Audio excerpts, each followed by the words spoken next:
Hello, everybody. It's Pastor Gray coming to you again with this week's Nugget. So glad. I'm hoping that you're staying safe, and I've got a word for you to chew on throughout this week. We've been talking about the Red Sea experience. Last week, we started things with God taking the Israelites the long way back. Today, I want to focus our attention on what was going on in the meantime.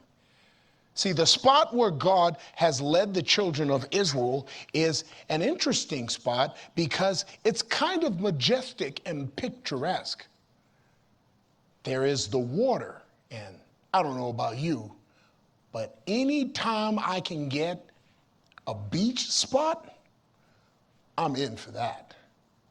So they're resting and they can hear the water of the Red Sea lapping up on the shore. On either side are majestic mountains. So from where the beach is where they are, they can hear the water rushing up, and it's a delicious sound, especially for folks who've been enslaved in Egypt and have never experienced the salty smell of the water that's out there and this majestic things, the birds flying through. It's a beautiful place to camp out.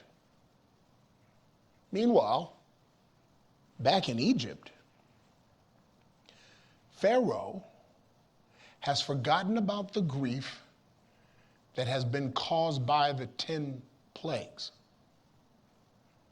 And the Bible says that Pharaoh calls everybody and says, "What were we thinking? Letting them go." See, Pharaoh thought that they were going to go out, worship God for a few days, and come back. He thought that getting in touch with God for a few days was the equivalent of 400 years of slavery. I paused there because the devil who you slipped away from has always planned that one day you'd be back. Jesus said it in the New Testament this way, that when a devil is kicked out of the house or out of the heart, he goes into deserted places and comes back to check on the life that he's been kicked out of. Have you ever had the bad habit, the bad situation, the bad taste in your mouth or in your spirit, the thing you turned away from, come knocking on your door again? You may want to watch this all by yourself, because for many of us it's embarrassing to say yes, those things that I've testified about and gotten free from, I'm embarrassed to say that they came back. The knock came back. The urge came back. I want to give you some words of encouragement. This is all a part of the process. Yes, you stepped out, turned around, completely in the opposite direction, and repented. And you're through with the devil, but make no mistake about it, the devil's not quite through with you.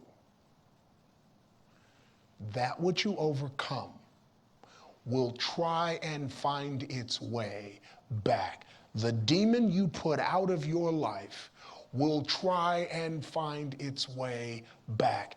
And that's why it's important that when he comes back, he finds your heart occupied with one stronger than he is.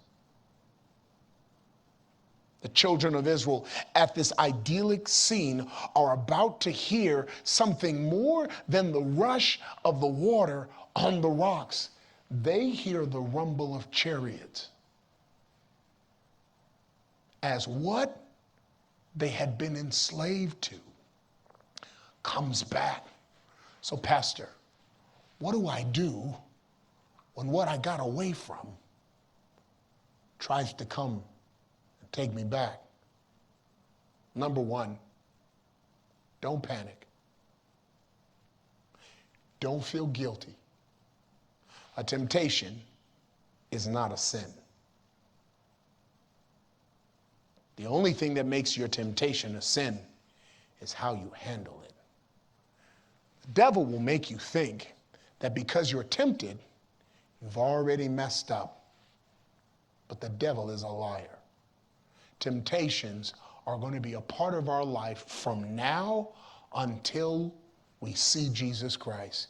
Even Jesus was tempted. Don't panic. Number two, remember,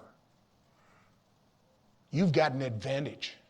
But Pastor, you don't understand. The thing that I fell to before, I'm feeling it come up again, and I don't know if I can handle it this time. Here's the advantage. Here's the difference between this time and last time.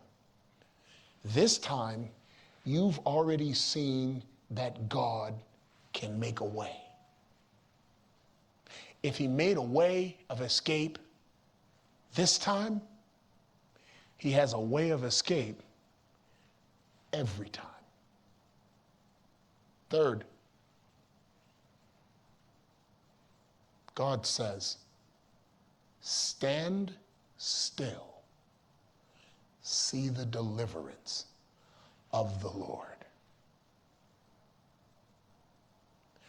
Stand still, see the deliverance of the Lord. What I'm drawing on is it may seem like when the devil comes roaring back, trying to take back old territory in your life, that his fight is with you.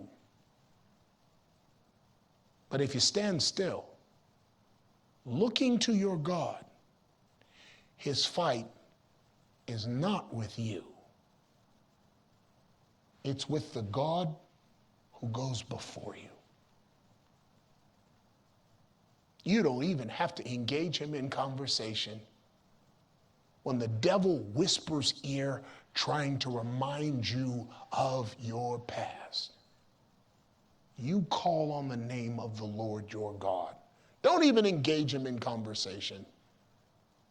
Don't even tell him anything. Speak to the God of your salvation and say, God, I have chosen you.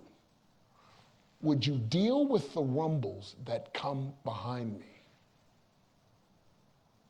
And even though temptation may knock, if you will look to God, you are as safe even at the door of temptation. For you are not at the door. You remain in his arms. This day, don't panic. Remember, stand still. See the salvation of your God. That's all we have for today. I'll see you next week. God bless.